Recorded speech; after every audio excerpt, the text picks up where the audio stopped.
Deixa só eu registrar a chamada de vocês aqui.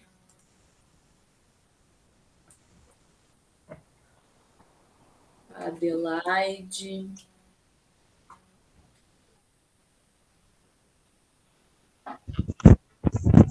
Ele me avisou que não viria. Ana Júlia, não. A Bruna, ok. Camille, Claudete, Daniela. Camille, Claudete, Daniela. Aqui. Emily, Gislaine.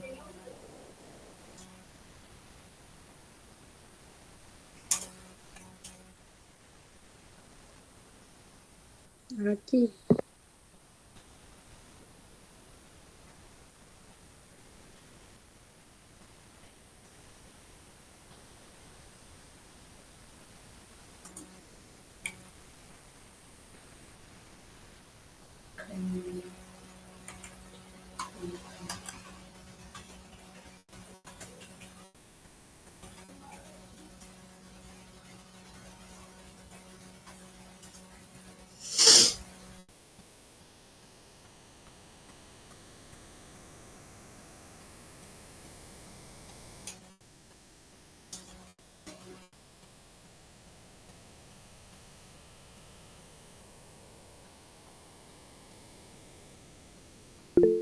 Boa noite, Patrícia. Luciane, Patrícia, Stephanie.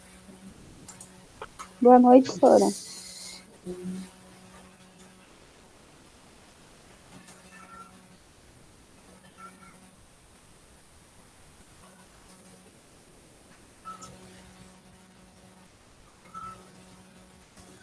Pronto, vamos lá então.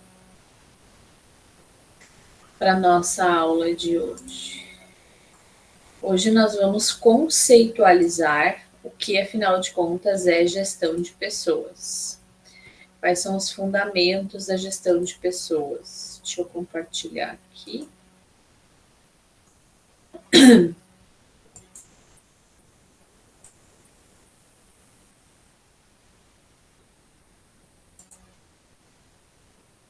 eu ver se deu certo.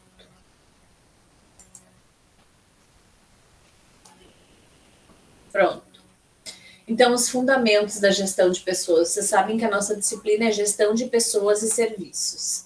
O que é que faz um setor de gestão de pessoas? Ele trata de tudo o que envolve pessoas dentro de uma organização. Deixa eu só ver quem me chama.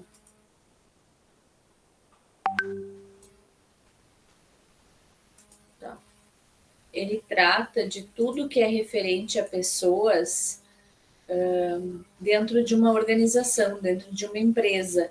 E precisamos ter muita habilidade para tratar com isso, porque uma pessoa não é igual a outra. Então, da maneira que a gente fala com uma pessoa, não vai ser a mesma maneira que nós vamos falar com outra.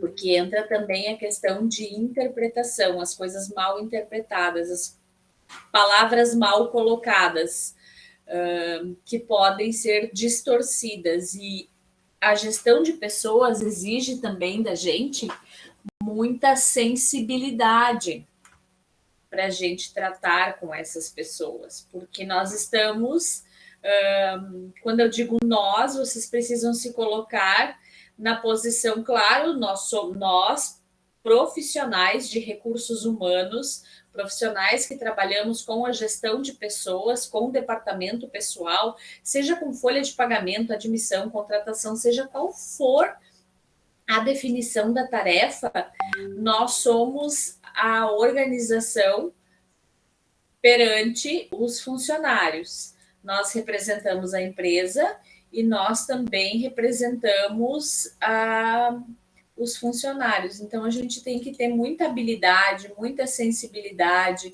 muito cuidado com o tratar das pessoas. Só ver uma coisa aqui. o tratar das pessoas, com a maneira como as coisas são conduzidas, para que não ocorra mal-estar, para que não ocorra uma distorção. Isso influencia em toda a organização, isso cria atrito entre as pessoas quando a gente não consegue interligar, quando a gente não consegue tratar, quando nós não conseguimos fazer com que as coisas funcionem de uma maneira harmônica, sutil, suave. Deixa eu só.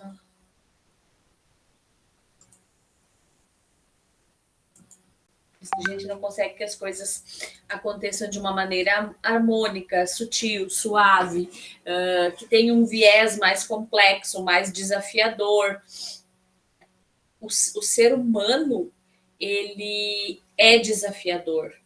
Muitas vezes, eu, como RH, quando eu vou conversar com algum funcionário, nós precisamos ter muito traquejo, muito jogo de cintura, muito tato, muito cuidado com as coisas como elas são ditas, como elas são colocadas, para que não seja mal interpretado.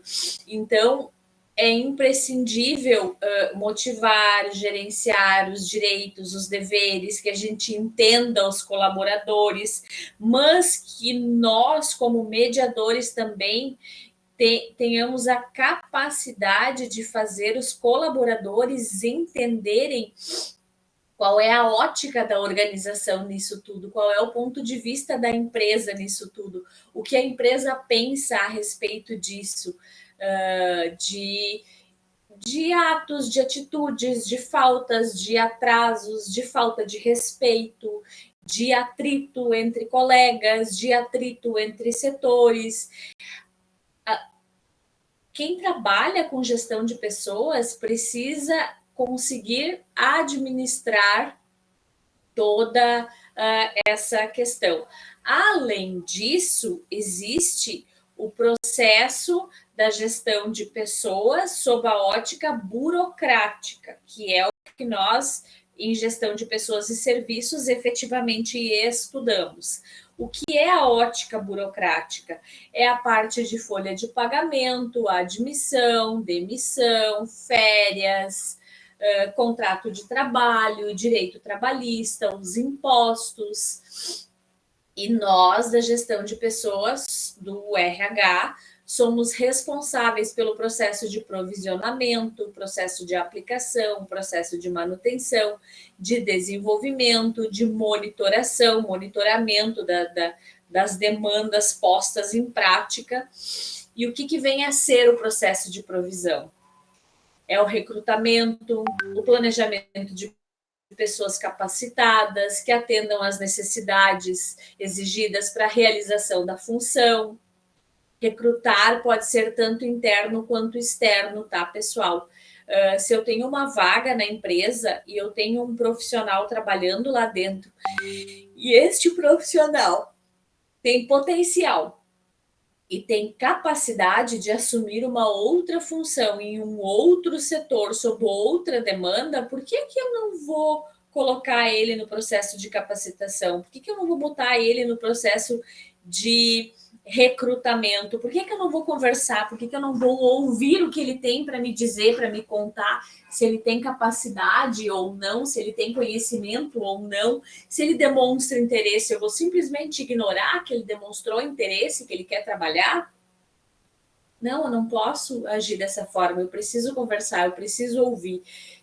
E se esse profissional interno não tem condições de ir para outro setor, a gente dá um feedback, a gente explica para ele que ele não foi selecionado, por quais os motivos, mas pelo amor de Deus, né? Vamos dar motivos plausíveis, motivos factíveis, motivos que façam sentido nesse retorno que a gente dá para o colaborador quando ele participa de um processo de recrutamento interno. Quando eu comecei a trabalhar lá na empresa, um dia um funcionário me procurou e disse assim para mim: Lu, eu participei de um processo interno de recrutamento e seleção aqui na empresa e eu não fui selecionado. Só que eu não aceito a resposta que me deram e eu gostaria que tu me explicasse. Eu não sabia nem o que tinha acontecido, mas eu precisava explicar, né?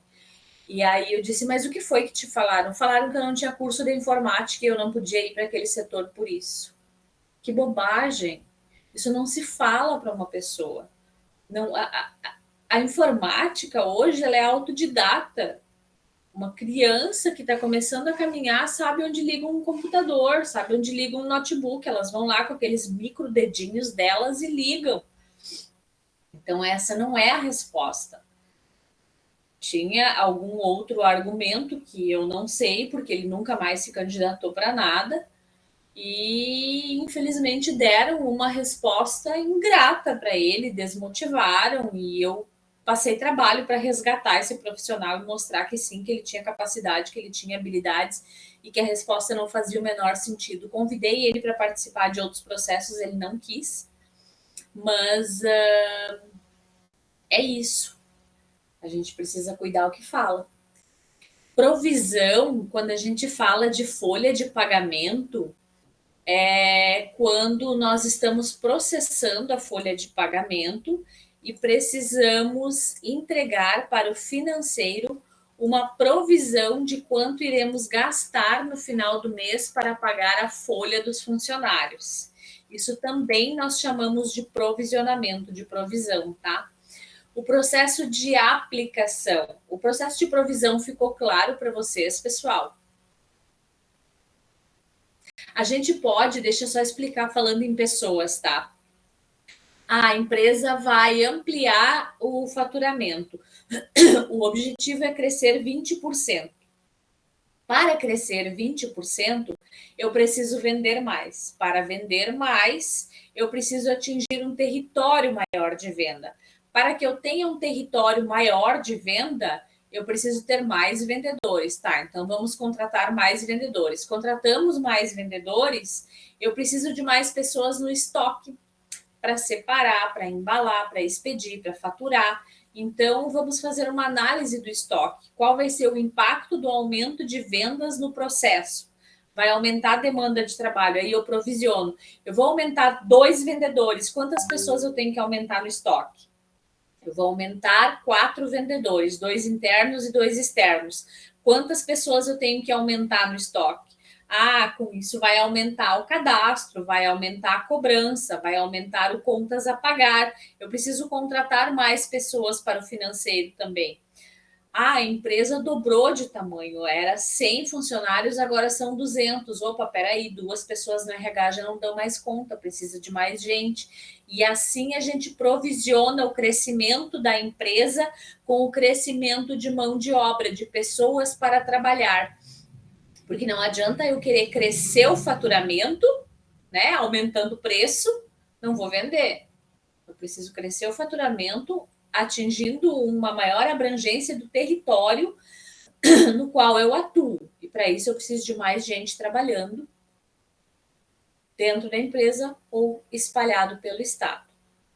O processo de aplicação, então. O processo de aplicação engloba o desenho e a análise dos cargos, a avaliação de desempenho também. A gente faz a descrição de cargos dos funcionários, onde nós descrevemos quais são as atividades que esse funcionário desempenha, quais são os objetivos, o que é que precisa ter para desempenhar essa atividade,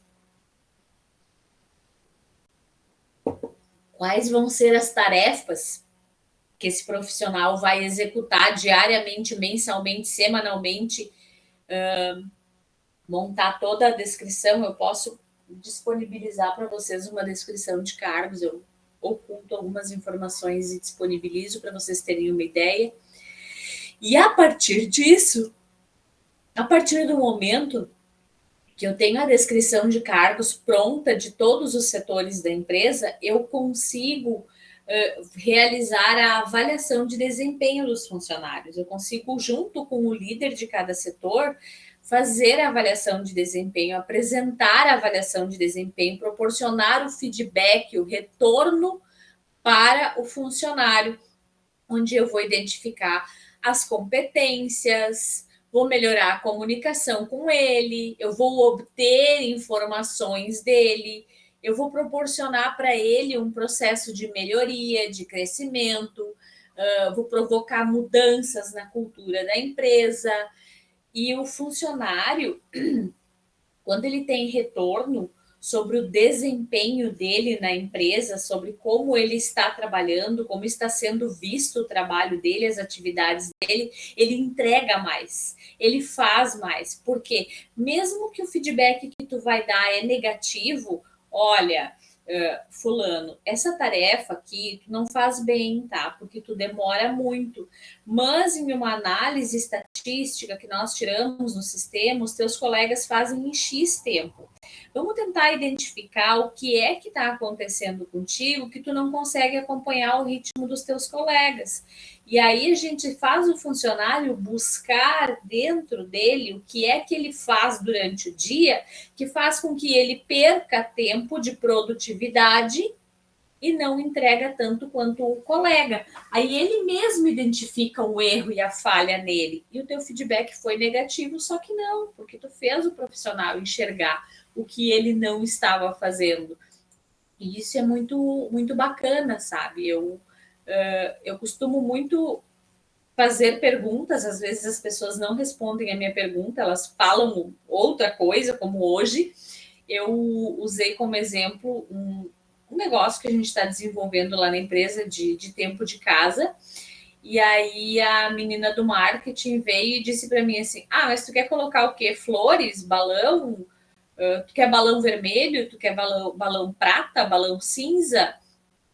Aí eu olhei para ela e devolvi a pergunta e disse assim: se tu estivesse de aniversário de empresa fazendo X anos, tu gostaria de receber este cartão que tu me enviou aqui pelo Skype? E aí ela mudou de assunto e falou nas cores dos balões de novo. Aí eu disse para ela: tu não respondeu a minha pergunta. Tu gostaria de receber este cartão aqui que tu fez para mim? E aí ela olhou para mim e disse: não, Lu, eu não gostaria. Eu, inclusive, ficaria puta da cara contigo. Eu disse: pois então, o teu cartão tá errado. Não é isso que eu quero. Tu precisa refazer, tu precisa colocar emoção, tu precisa colocar carinho, tu precisa colocar neste cartão alguma coisa que seja acolhedor, que tu vai olhar e vai pensar: putz, cara, eu quero ganhar um negócio desses. E ela ficou olhando para mim, saiu muito pensativa, voltou para a mesa dela para desenvolver. Chegou no final do dia, ela não tinha me entregado nada ainda, mas eu espero ter despertado nela o instinto da melhoria que eu queria, que eu quero, né, que eu espero que ela faça. Não interessa se o balão é vermelho, cinza, prata, roxo, azul, não interessa. Eu só quero que ela coloque emoção naquele cartão. E ela precisa entender: eu vou gostar de ganhar um cartão cinza ou eu vou gostar de ganhar um cartão um pouquinho mais colorido, com uma frase mais bonita, mais carinhosa, mais atenciosa, enfim. Vamos ver o que sai amanhã, né? Cenas do próximo capítulo, estou curiosa. O processo de manutenção. O processo de manutenção tem a ver com a remuneração e os benefícios, onde as organizações, as empresas, umas das outras, buscam ser diferentes na maneira de remuneração, no sistema de competência, na atividade profissional, que interfere de forma positiva, diretamente, nas metas das empresas. Algumas empresas, eu vou citar exemplos aleatórios, tá? Vou pegar o comércio, pagam salário mais comissão. Outras empresas pagam só comissão. E se a tua venda do mês não atingiu a meta, tu não ganha comissão, tu vai receber só o piso da categoria, porque eles não podem te deixar sem remuneração.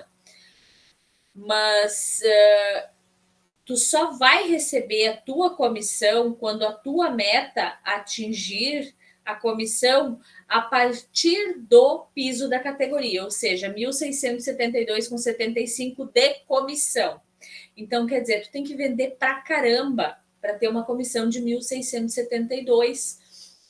Mas 1.672 é pouco para mim, professor. Eu quero uma comissão maior, eu quero 3, 4, 5 mil. Pensa quanto mais tu precisa vender. Outras empresas não, elas garantem ao funcionário um salário mais uma comissão, além do pacote de benefícios, que é plano de saúde, alimentação, refeição, hemiodonto e outras não. Elas garantem ao funcionário o pacote de benefícios, o salário e a comissão, se a meta for igual ou superior a 90% do faturamento previsto para o mês. Se o faturamento previsto para o mês for R$100 mil e a empresa vender 89.500, ninguém vai ganhar comissão, só o salário. Agora, se a meta for R$100 mil e a empresa vender R$90 mil ou R$90 mil e 1 centavo ou R$91 mil, o pessoal vai ganhar salário mais a comissão proporcional a cada um sobre a sua venda. Mas isso significa que tu também tem uma meta individual de 90%. A empresa tem uma meta de 90%, mas tu também tem uma meta individual de 90%. Esse é o processo de manutenção que faz com que as empresas sejam diferentes umas das outras. Precisa atingir 1.678 de comissão para começar a ganhar a mais. É isso aí mesmo. A maior parte das empresas é assim, principalmente do comércio, né? Lá na empresa, não. O pessoal tem salário mais comissão. Porque senão o profissional não se paga. Se não fizer acima de 1.678, ele não se paga. É isso que eles falam. Porque aí tu não está produzindo, tu não está vendendo, né? Se tu vende com uma comissão inferior a isso. E aí o profissional é caro, e aí eles mandam embora. Então, é uma série de coisas que fica atrelada a tudo isso. O processo de desenvolvimento. O processo de desenvolvimento é o treinamento das pessoas, a capacitação das pessoas, mostrar o que se sabe, pois o conhecimento deve ser disseminado. Quer dizer, nós temos lá na empresa uma profissional técnica e ela faz o treinamento da equipe externa e da equipe interna separado. Porque para a equipe externa, como eles são técnicos, todos eles têm graduação ou em técnico de radiologia, ou enfermagem, ou biomedicina, ela usa uma linguagem. Com a equipe interna, que a maioria não é técnico, não são enfermeiros, não são técnicos de enfermagem, não são da área de saúde, ela precisa usar outra linguagem. Mas ela faz o mesmo treinamento, só muda a linguagem. Qual o objetivo desse treinamento? Para que a equipe que está em campo realizando a negociação com os clientes tenha o mesmo ponto de vista e a mesma linguagem que a equipe que está fazendo o televendas, para que eles se conversem, para que quando o cliente ligar para a Stephanie, que está lá dentro no televendas, a Stephanie saiba que o João foi lá na lavoura do Pedro e falou para o Pedro que tal agrotóxico é melhor. Eles vão estar falando a mesma língua, ela não vai estar oferecendo outro produto diferente do que ele está querendo. Deixa eu ver aqui o que está falhando. Pode ser a tua internet. Mais alguém está com dificuldade de me ouvir? Não, aqui tá bem nítido. Então, esse é o processo de desenvolvimento, certo, pessoal? Processo de monitoração é estimular o autocontrole, a flexibilidade que os profissionais devem ter na organização para que eles tenham atitudes de cooperação e buscar o alcance eficaz da sua missão, controlando se realmente o funcionário está exercendo a função, é fundamental e apropriado para o cargo. Então, isso é a gente fazer a manutenção das funções, para ver se as pessoas não estão com desvio de função, para ver se elas estão rendendo tanto quanto a empresa espera, para ver se elas estão entregando tanto quanto a empresa espera. Porque temos no mercado excelentes profissionais, mas às vezes a gente encontra no mercado algumas pessoas que estão lá só para fazer o feijão com arroz, que estão lá só para fazer o básico, que elas não estão pelo objetivo final da organização. Então, a monitoração serve para isso, para que a gente possa observar os profissionais. Um outro ponto que é importante a gente destacar, que hoje nas organizações, elas estão cada vez mais competitivas umas com as outras. E elas exigem profissionais altamente qualificados, proativos, que estejam dispostos a batalhar pelo alcance da empresa. E esses profissionais altamente qualificados e proativos, eles estão cada vez mais caros. Então, dependendo da empresa, ou ela não vai ter o profissional adequado para a tarefa, porque ela não vai ter, como se diz, bala na agulha, não vai ter grana, não vai ter capital de giro, não vai ter retorno financeiro para contratar aquele profissional que vai atender as expectativas dela, e ela vai ter que se virar com o que faz o básico e batalhar para ensinar ele, para ele entregar o algo a mais, ou então ela vai ter que se superar para faturar mais e poder ter esses profissionais altamente qualificados. A competitividade que nós vivemos entre as empresas está também no recrutamento, buscando cada vez pessoas mais qualificadas. E eu vou dizer para vocês assim, ó, eu que trabalho com recrutamento, é muito difícil de encontrar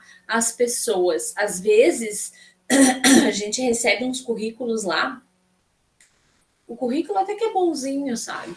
Mas aí tu chama a pessoa para conversar, o cara não consegue juntar Lé com Cré. Ele não faz a menor noção nem de por que ele está ali.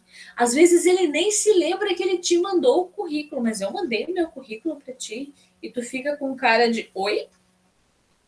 Tu sabe por que tu saiu da cama hoje? Mais ou menos assim. Além do que, agora fica como dica para vocês, tá, pessoal? Quando vocês forem formular um currículo ou quando vocês forem fazer a revisão do currículo de vocês, é extremamente importante que conste da seguinte maneira: eu trabalhei na empresa X e na empresa X eu trabalhei de agosto de 2008 até outubro de 2020. Aí, quando eu saí da empresa X, eu fui trabalhar na empresa Y. Na empresa Y, eu comecei em agosto de 2020 e atual. Eu trabalho lá até hoje, né? Ou se eu sair, coloca o mês que saiu. Não coloca só empresa X 2020 2021. Empresa Y 2021 2022 ou 2021 21, sabe? Não faz assim, não põe só o ano. Coloca o mês que tu entrou e o mês que tu saiu. Se conseguir colocar a data de entrada e saída, fica melhor ainda, porque a gente consegue fazer uma análise de quando o profissional entrou na empresa, quando ele saiu. Quando ele saiu e logo na sequência tem uma outra data de admissão, a gente já consegue interpretar que ele saiu de um para outro, provavelmente pela proposta, pelo desafio, por buscar algo a mais. Agora se coloca assim vago 2020, 2020, 2020, 2021, 2021 até 2023. Eu não sei qual foi o período, fica muito difícil para mim analisar, e eu não consigo analisar se tu saiu de um para outro, se tu saiu e tu ficou no limbo sem conseguir te recolocar, por quanto tempo tu ficou sem te recolocar, se tu estava em seguro-desemprego ou não estava, tudo isso eu posso perguntar na entrevista? Posso, mas me ajuda muito quando eu estou recrutando, quando eu estou olhando um currículo, para identificar o período que o profissional trabalhou em cada empresa. E daí coloca um resumo das tuas atividades, por exemplo, responsável pelo fechamento de ponto, processamento de folha, fechamento da folha de pagamento, e-social, CFIP informações obrigatórias aos órgãos reguladores. Reguladores do quê? Reguladores de RH, né, pessoal? Ministério do Trabalho, etc, etc, etc. Responsável pelo pacote de benefícios, vale alimentação, refeição, vale transporte, plano de saúde. Responsável pelo recrutamento e seleção, admissão, demissão, férias, cronograma de férias. Faz um resumo das tuas atividades e elenca. Não coloca, tipo, financeiro, contas a pagar e receber, ponto. Tá, mas e daí? Financeiro, contas a pagar e a receber não é só isso. Tem conciliação bancária, tem baixa de títulos, tem envio de boleto ao banco, tem carta de anuência, tem um monte de coisa que o financeiro faz. Contas a pagar e a receber, para mim, não diz nada. E uma pessoa assim eu não chamo nem para conversar, porque ela não consegue nem formular um texto. Então, o currículo de vocês é muito, muito, muito importante vocês fazerem ele com muito carinho. Ah, professora, mas se eu for escrever tudo que eu faço, vai dar 5, 6 páginas. Não, resume. Resume, põe o mais resumido possível, mas coloca o que tu fazia, não coloca assim, por exemplo, de RH. Trabalhava no RH, folha de pagamento e ponto. Tá, e o resto? Se eu perguntar para essa pessoa o que tu tem para me falar sobre subsistemas de RH, capaz da pessoa olhar para mim e dizer, Subsistemas de RH é avaliação de desempenho, cargos e salários, pesquisa de clima, pacote de benefícios, treinamento e desenvolvimento, uma série de outras coisas. E aí, se a pessoa não sabe, ela fica com cara de bobo no recrutamento. Então, a gente precisa saber um pouco mais sobre a pessoa para chamar. Não precisa botar foto, não precisa botar a idade, não precisa botar se é casado, não precisa botar se tem filho, nada disso. Eu preciso do nome, eu preciso do telefone, eu preciso do endereço, eu preciso do histórico profissional e da graduação. O que tu estudou na tua vida? Onde tu estudou na tua vida? Eu fiz 2º grau e parei de estudar e não fiz mais nada. Beleza, já sei o que fazer contigo. Posso te colocar para trabalhar no estoque de acordo com as tuas habilidades profissionais dos lugares que tu trabalhou. Mais ou menos por aí. O recrutamento, então, ele consiste em atrair candidatos para determinados cargos na empresa. O processo de recrutamento tem vários momentos. O primeiro deles é a decisão do preenchimento de um cargo e requisição de pessoal, a definição do perfil e o tipo de recrutamento que vai ser feito, se vai ser interno, se vai ser misto, se vai ser online, se vai ser externo. Eu tenho feito agora, que eu estou contratando muito para fora do estado, recrutamento online. Faço videochamada, a gente conversa, bate um papo, eu mais o gestor do setor, e a gente define, aí eu preencho a solicitação de admissão, se a pessoa for a escolhida, com a proposta salarial, faço um feedback depois que o diretor assina, a pessoa aceita, pronto, ela está contratada. Depois do recrutamento e a seleção realizada, a entrevista com o candidato, alguns testes de conhecimento ou capacidade são aplicados. Normalmente eu faço o DISC, tá, pessoal? Nem sempre. Depende da função. Se eu vou contratar um auxiliar de estoque, não faz o menor sentido eu fazer um teste psicológico, de matemática, de personalidade ou uma simulação. Não faz o menor sentido. Agora, se eu vou contratar uma pessoa que vai viver visitando os meus clientes, viajando, eu preciso fazer um teste de personalidade, um psicológico, para ver se essa pessoa não é louca, né? Que vai chegar lá gritando com o meu cliente. Então, essa análise toda precisa ser feita de acordo com a função que a gente vai estar divulgando e recrutando. Beleza sobre o currículo, pessoal? Vocês pegaram? Eu peguei, senhora. Tá. Sobre cargos, salários e carreiras. Cargos e salários é uma política que existe dentro das empresas, nem todas as empresas têm. Cargos e salários, ele é assim, algumas empresas usam 1, 2 e 3, por exemplo, assistente 1, 2 e 3, outras empresas usam assistente júnior, pleno e sênior. E aí cria uma escada salarial. O júnior ganha 2.000, o pleno ganha 2.500 e o sênior ganha 3.000 reais. Existe uma diferença salarial entre eles. Ah, mas eu já sou assistente sênior. E agora, professora, eu vou ficar aqui?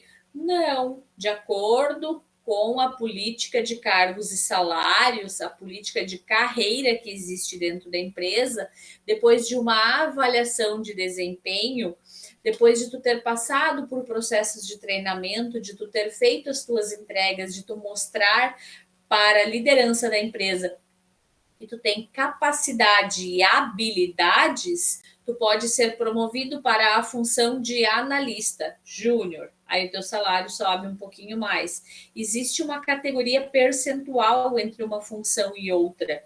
E o programa de cargos e salários, o programa de carreira dentro das empresas, ele é bem complexo de montar quando a empresa é grande, quando ela já tem um número X de funcionários e quando já existe uma discrepância salarial.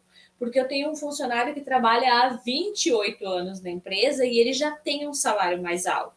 E eu tenho um profissional que está entrando hoje e ele vai ter um salário alto pela qualificação profissional que ele tem.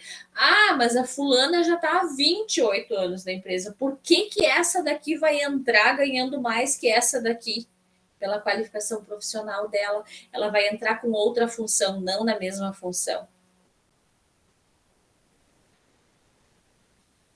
A ética e cidadania, nós falamos muito na aula passada sobre ética, então eu não vou nem entrar nesse mérito, porque eu acho que deve ter ficado bem claro, vocês devem ter até enjoado de me ouvir falar de ética. A administração de desempenho de pessoal, quando a gente fala do desempenho profissional, a gente fala também das ferramentas de avaliação de desempenho. Elas são essenciais para a gente proporcionar a melhoria contínua. E essa melhoria contínua, ela não é só para a empresa. A empresa, ela colhe frutos na melhoria contínua do que ela proporciona para os seus profissionais. Eu vou proporcionar para vocês o desempenho. Eu vou proporcionar para vocês capacitação, treinamento, vocês vão ser desenvolvidos para as atividades e vocês vão me entregar mais resultado, maior produtividade, maior rendimento. Com isso, vai aumentar o faturamento, vai aumentar a venda, vai aumentar a produtividade. Então, isso é como eu brinco com o pessoal, né? Uma faca de dois legumes. Não adianta eu querer arrancar o sangue de vocês e não proporcionar para vocês nada de melhoria.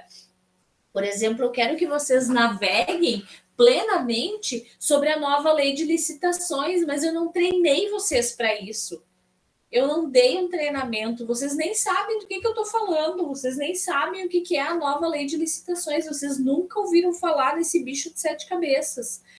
Então, o RH é responsável por realizar um mapeamento dentro da empresa extremamente complexo e identificar quais são os treinamentos que precisam ser proporcionados para cada setor e quais são os treinamentos que são abrangentes, que podem ser aplicados para todas as equipes dos mais diferentes setores, para os funcionários, para os líderes, de maneira coletiva. Ah, tem treinamento que o líder precisa fazer isolado, ele não faz com a equipe. Beleza, vamos proporcionar esse treinamento para os líderes. Tem treinamento que é só para a equipe, tem treinamento que é motivacional, tem treinamento que é sobre ansiedade. A ansiedade é a doença do século. Eu levei uma palestra, na verdade, lá na empresa, que falava sobre ansiedade. As pessoas passaram uma semana inteira falando sobre isso, mas não que elas estivessem se diagnosticando. Ah, eu tenho ansiedade, tu tem ansiedade. Não, elas conversavam. Cara, eu já passei por isso. E eu fazia isso. E o psicólogo que deu a palestra, ele falou que a gente controlar a nossa respiração Inalar com tranquilidade, exalar com tranquilidade e respirar, expirar e inspirar, contando primeiro até 3, depois até 4, depois aumenta para 5, aumenta para 6, até tu conseguir chegar em 8, tu consegue te acalmar, tu consegue te tranquilizar, principalmente se tu estiver em um ambiente extremamente estressor, onde todo mundo grita, bate boca e discute, para te manter a tua rotação, o foco no que tu tá fazendo. E isso faz parte do desempenho pessoal das equipes, dos funcionários, dos líderes, seja lá de quem for, da tia do cafezinho. É extremamente importante. E a gente busca proporcionar isso para as equipes, porque faz toda a diferença. Liderança e motivação na empresa. Sobre liderança, eu sou suspeita em falar porque é meu tema de estudo. Eu estudo muito, pesquiso muito sobre liderança, sobre o desenvolvimento desses profissionais, porque a equipe vai entregar mais se o líder fizer com que a equipe o faça. Ah, professora, mas então o líder tem que entrar na sala e mandar todo mundo trabalhar. Trabalhar, trabalhar, trabalhar, trabalhar, produz, produz, produz, faz, faz, faz, faz. Não. O líder vai conversar com a equipe, vai falar qual é a meta, vai falar qual é o objetivo, vai falar onde nós temos que chegar. E muitas vezes a equipe vai estar às cegas e vai pensar assim: poxa vida, como é que eu vou fazer isso? De que maneira eu vou chegar neste objetivo? Eu não sei nem por onde começar. E o líder vai dar aqui, ó, vamos lançar um promocional de seringas. E aí o pessoal sai ligando adoidado e o negócio dá certo. Ah, mas escuta, a gente está com falta de soro, está chegando o soro amanhã. Eu posso fazer uma pré-venda, eu posso fazer uma reserva, eu posso... E aí vai, e o líder vai organizando, e vai orientando, e vai dando o impulso no pessoal, vai dizendo, tá certo, tá errado, vamos por aqui, eu te ajudo, não é ali, é aqui. Ele não é o cara que vai entrar na sala mandando, tocando terror, botando fogo no rabo do pessoal, como se diz. O líder vai entrar na sala conversando, motivando, incentivando, orientando, mostrando o caminho, explicando quais são as expectativas da empresa, qual é a meta, qual é o objetivo, onde nós queremos chegar, o que faremos para atingir esse objetivo, e começa a alocar e mexer com as peças, organizar. Ninguém é descartável. Ninguém é invisível, ninguém é surdo, ninguém é limitado. Todo mundo tem um ponto de vista, tem uma ideia, tem alguma coisa para colocar, e o líder precisa saber ouvir a sua equipe, porque se ele não souber ouvir a sua equipe, ele cai, porque a equipe não vai produzir, ele não vai entregar o resultado para a diretoria. E o líder também precisa ter a humildade de chegar na direção da empresa e dizer: a minha equipe entregou o número para vocês, não eu entreguei, porque eu não faço nada sozinho. Se eu não tenho a Fábio e a Thaís comigo lá, pessoal, eu não sou nada. Eu sou sem braço. Esses dias a Fábio ficou doente, não pôde trabalhar. A Thaís tinha CIE e eu estava virada em 10 dentro daquela sala. Eu não sabia se eu respondia Skype, WhatsApp, atendia telefone, ou eu ia para reunião, ou eu fazia as demandas que eu tinha para fazer, que eu tinha passado para a Fábio e ela não tinha ido trabalhar. Então, sem elas, eu não sou nada.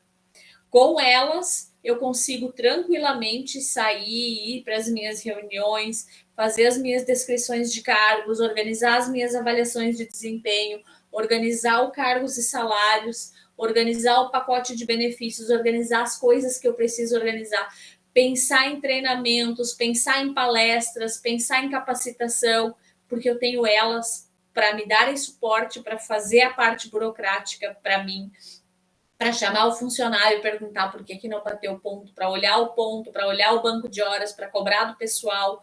E de vez em quando elas me sinalizam: Lu, tem uma pessoa aqui que não adianta eu falar, vai ter que ser tu. E aí ela brinca sempre comigo que o RH tem o pai e tem a mãe, que ela é a mãe e eu sou o pai, porque eu sou mais brabona, e o funcionário sabe que quando sou eu que chamo é porque o bicho tá pegando, né? Tu vem para falar comigo e aí eles já vêm piscando, né? O que foi que eu fiz?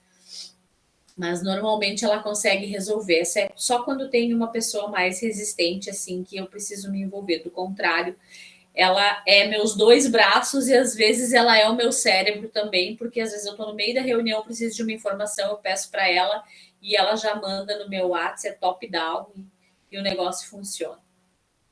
Administração de conflitos. Gente, qual é a organização que não tem conflito? Nós passamos por uma situação de conflito na semana passada extremamente tensa. Eu tive que ter muito jogo de cintura, mas tudo se resolveu e no final das contas as duas pessoas conseguiram admitir que ambas estavam erradas.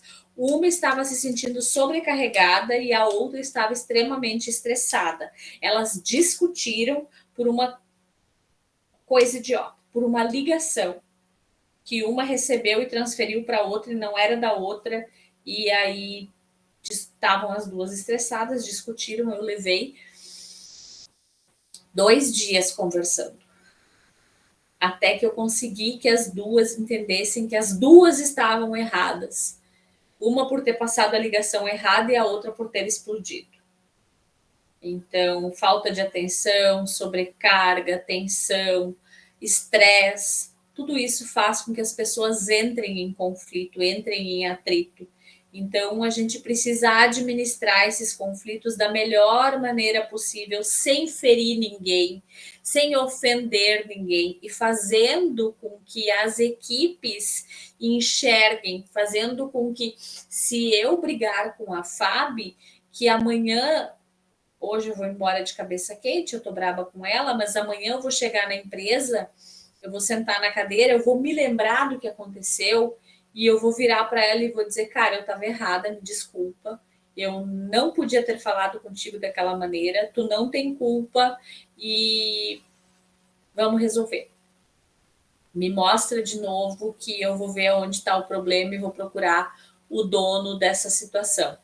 Então, o conflito entre as pessoas, o conflito entre os setores, e quando a gente fala entre os setores, quando uma empresa é grande, ela tem muitos setores, tem financeiro, tem comercial, tem licitação, tem estoque, tem RH, tem fiscal, tem contabilidade, tem o marketing, tem o responsável técnico, tem a diretoria. Às vezes o compras briga com o comercial briga com compras, o licitação briga com o comercial briga com o externo briga com a licitação, e eles ficam nesses atritos, mas muitas vezes é briga por causa de cliente, é briga por causa de preço, é briga por causa de território, e são conflitos fáceis de administrar.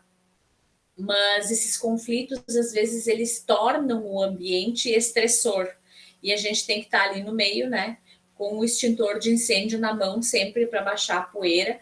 Eles já entendem que tem alguém lá dentro que me sinaliza quando a água começa a ferver. E quando a água começa a ferver, eu apareço. E aí o pessoal se olha e começa a rir, né? Calma, Lu, a gente já está resolvendo, não precisa vir, pode voltar para o teu lugar, não precisa vir. Então, eles já estão conseguindo, entram em atrito, discutem, e logo em seguida eles já se entendem. Tem uma pessoa lá que toda vez que tem atrito chora, né? É incrível, assim. Eu já falei para ela, criatura, eu não sei se tu ainda tem água no teu corpo de tanto que tu chora, mas é dela, é da natureza dela, ela é assim, então não tem o que fazer. Ela se sente melhor, ela se sente aliviada, e depois que ela chora, que ela extravasa, ela consegue ir até o colega e dizer, cara, eu errei, me perdoa, e vamos sentar e vamos negociar de novo. Aí eles sentam, negociam, ela teima horrores que ela tá certa e ele tá errado, mas no fim eles conseguem chegar num consenso. Mas eu juro para vocês, ela vai terminar desidratada uma hora dessa, de tanto que chora. As necessidades e os objetivos dos colaboradores dentro da organização são condições para planejar uma boa gestão de pessoas. Cada pessoa, cada ser humano tem necessidades específicas. Cada pessoa, cada ser humano tem necessidades específicas, tem objetivos específicos. Eu tenho os meus objetivos, vocês têm os objetivos de vocês. A minha equipe, cada um tem o seu objetivo. E nós precisamos entender e compreender que o meu objetivo não é o mesmo que o teu, não é porque o meu nome é Luciane e o da Lu também é Luciane que a gente tem objetivo igual, que a gente tem meta igual, que a gente tem conhecimento igual, que a gente tem a mesma ideia, que a gente quer a mesma coisa. Não é nada disso. Eu tenho um objetivo, a Lu tem outro, a Gislaine tem outro, cada um tem um ponto de vista. E dentro da organização, isso torna o diferencial e faz com que as equipes cresçam, e cresçam não em volume de pessoas, cresçam em capacidade, cresçam em conhecimento, cresçam em potencial, porque várias pessoas, uma equipe de várias pessoas pensando diferente, elas vão construir algo bom, algo melhor, algo diferente, elas vão conseguir entregar algo a mais, vão conseguir entregar o diferente para a empresa. Então, os funcionários para a organização, uma coisa que eu costumo dizer sempre, quando eu estou num processo de recrutamento e seleção, eu te escolhi para trabalhar comigo, mas eu quero saber, tu escolheu a cirúrgica? Tu escolheu a empresa que eu estou? Tu quer ser parte disso aqui? Tu quer desenvolver comigo este trabalho? Tu quer alcançar junto comigo estes objetivos que são o da empresa, não pensando nos teus, pensando nos da empresa. É isso que tu quer para ti? Tu topa esse desafio? O desafio é grande. Tu topa? É isso que tu quer? E muitas vezes eu escuto, sim, eu recebi uma ligação, eu estou recrutando um externo para Porto Alegre, e ele ligou e disse assim para mim, Lu, tu não me conhece pessoalmente, mas tu vai me conhecer e tu vai me contratar, porque eu já escolhi a cirúrgica há muitos anos atrás e eu quero trabalhar com vocês. E eu vou fazer de tudo para ti me escolher. E tu vai ver que eu sou a escolha certa. Quer dizer, o cara, ele falou muitas outras coisas, né? Ele vendeu o peixe dele e ele escolheu, ele quer trabalhar na empresa, então agora eu só preciso ver os outros candidatos para ver se é ele mesmo. Eu não posso comprar o peixe dele sem ver se o do vizinho não é mais bonito, mais saudável, mais gordinho, né?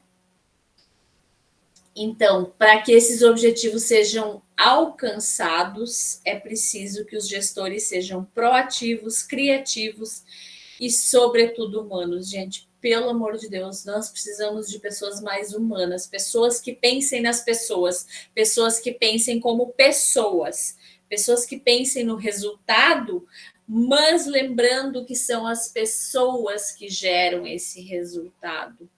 Né? Não, o resultado ele não é alcançado, ele não é atingido por uma máquina, por um robô, por um computador. São as pessoas que alimentam a máquina, que alimentam o computador, que fazem as coisas acontecerem, né? Então a gente precisa muito, muito, muito pensar como pessoas e nas pessoas, nós como líderes, pensar na equipe como um todo, que a empresa não vai atingir resultado nenhum se a equipe não estiver engajada, motivada, interessada, dedicada e comprado a ideia, né? Eles precisam comprar a nossa ideia. Certo, pessoal? Espero que vocês tenham captado o que é a gestão de pessoas, como ela é complexa. Trabalhar com pessoas, eu brinco, às vezes eu falo para minha colega assim, que trabalhar com pessoas é a mesma coisa que trocar uma fralda de nenê, né? Tu nunca sabe o que tu vai encontrar. E às vezes, quando eu saio lá do RH, eu falo para ela assim: eu vou ali, dar uma volta, buscar confusão. Se eu demorar para voltar, tu sabe que é porque eu encontrei a confusão, tá?